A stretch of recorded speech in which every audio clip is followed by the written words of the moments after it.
दीनता भाव चैनल में आप सभी का स्वागत है। कबीर साहब ने कुछ उलटबासी की रचना की हुई है जो कि इस प्रकार से है। चले बटोही था के बाट, सोवन हार के ऊपर खाटे। कबीर साहब जी हम सभी जीवों को समझाते हैं कि उस कुल मालिक ने जो ये सारे सृष्टि की रचना की है, यह एक जीवों की परीक्षा लेने का स्टेज है, मैदान है। कैसे परीक्षा ले रहे हैं साहब कि संसार की रचना करके 84 लाख योनियों की रचना की और हर जीव आज को काल भगवान के हवाले कर दिया। काल भगवान ने शरीर में जो है कैद कर लिया और हर शरीर में आकर हर आत्मा अपने जीवन का सफर तय कर रही है। इस शरीर का उद्देश्य है, इस आत्मा का उद्देश्य है कि अपने असल देश, अपने असल मुकाम, अपने मंजिल तक पहुंच जाए। यह इसका एक सफर करने का एक स्टेज का ये मैदान बनाया गया है। जो कि वो मुसाफिर कौन है, बटोही कौन है? आत्मा। और सफर रास्ता कौन सा है? शरीर। शरीर रूपी रास्ते पर आत्मा सफर कर रही है, क्योंकि बगैर शरीर के सफर नहीं हो सकता। इसलिए शरीर ही रास्ता है और आत्मा मुसाफिर है। जैसे कोई भी राही सुबह चलता है, शाम किसी मुकाम पर रुक जाता है, उसी तरह से जब जिस योनि में आत्मा गई, उस योनि में उस जीव का जन्म हो गया। सारा जीवन चला, जब मौत आया तो योनि वो खत्म हो गई, पुनः दूसरे योनि में चली गई। यानी कि जब शरीर खत्म हुई तो शाम हो गई और जब पुनः दूसरे योनि में गई तो सुबह हो गया। यानी आत्मा चलती हुई, हर योनि में जाती हुई, अपने मुकाम को बदलते हुए आदि जुगाद से अपनी ये सफर तय कर रही है। अनगिनत युग बीत गए, अनगिनत योनियां बीत गईं, अनगिनत वर्ष बीत गए, न जाने कितने युग बीत गए, मगर अनेकों अनगिनत जब शरीर ये रास्ता खत्म हो गया, वो विधाता भी थक गया इसको शरीर देते देते, शरीर विनाश होता गया। इसी को साहब ने कहा कि था के बाट। अनगिनत शरीर पाते पाते शरीर खत्म हो जाती है, फिर मिलती है, लेकिन इस आत्मा का सफर नहीं पूरा होता, अपने मंजिल तक नहीं पहुंच पाती। और जब तक मंजिल नहीं मिलेगी तब तक शरीर के अंदर ये बंधक होती ही रहेगी, शरीर रूपी रास्ता पर चलती ही रहेगी।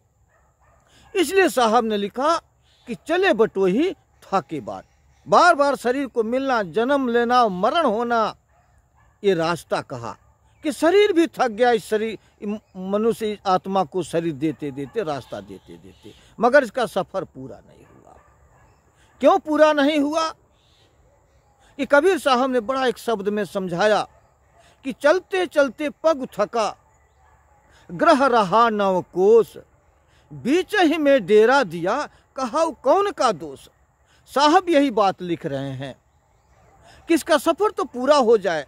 सारी योनियां की भोगने की बात, सफर करते करते मनुष्य शरीर जो मिला है, यही इसका आखिरी मंजिल है।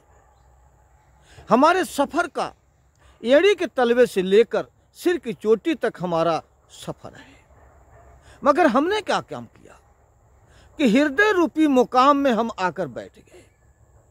हृदय एक ऐसा स्थान है, हृदय में इसी को हमने मन मंदिर बनाना था, इसी में परमात्मा को बैठाना था, इसी मन मंदिर में हमें उस मालिक का पूजा करना था, मगर हृदय को तो गंदा कर दिया, मन विषय विकारों से इसको भर दिया।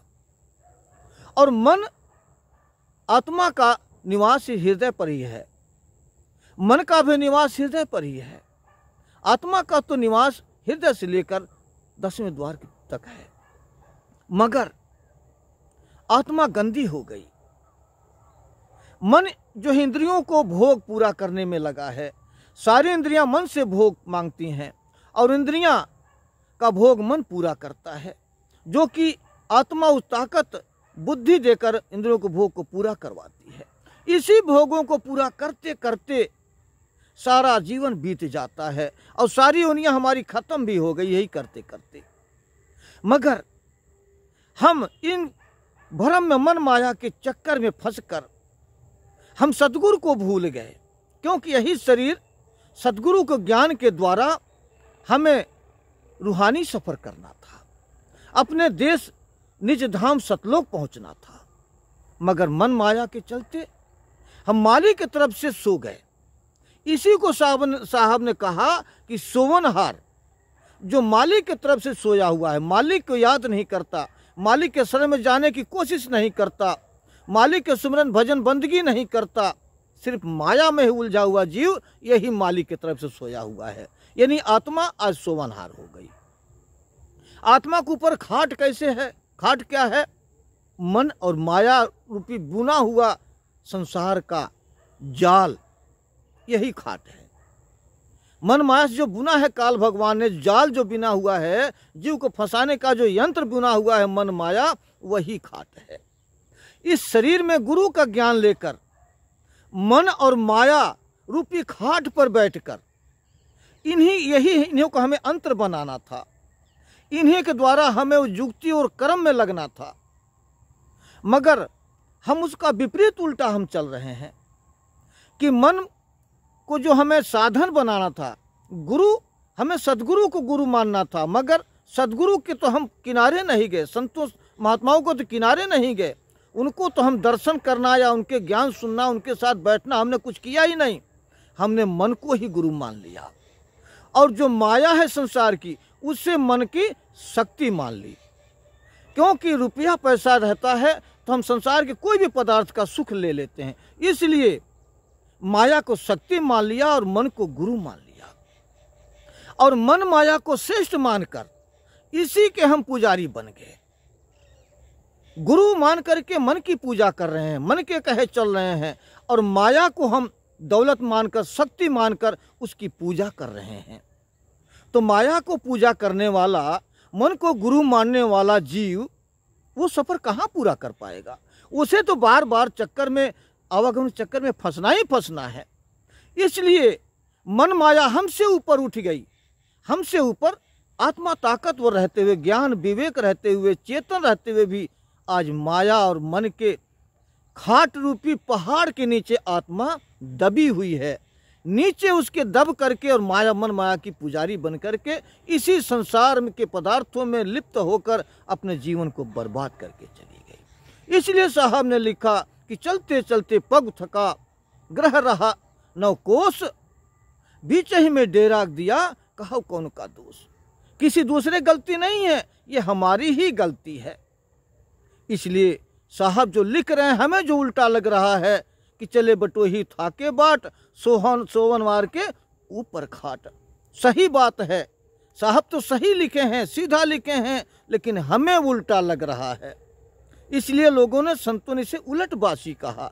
उलटबासी का शब्द और भी हम आप सबके सामने लेके आएंगे, जो कि उन सभी उलटबासी शब्दों का खुलासा अगली वीडियो में करेंगे। जब तक के लिए मुझे इजाज़त दीजिए। धन्यवाद, नमस्कार।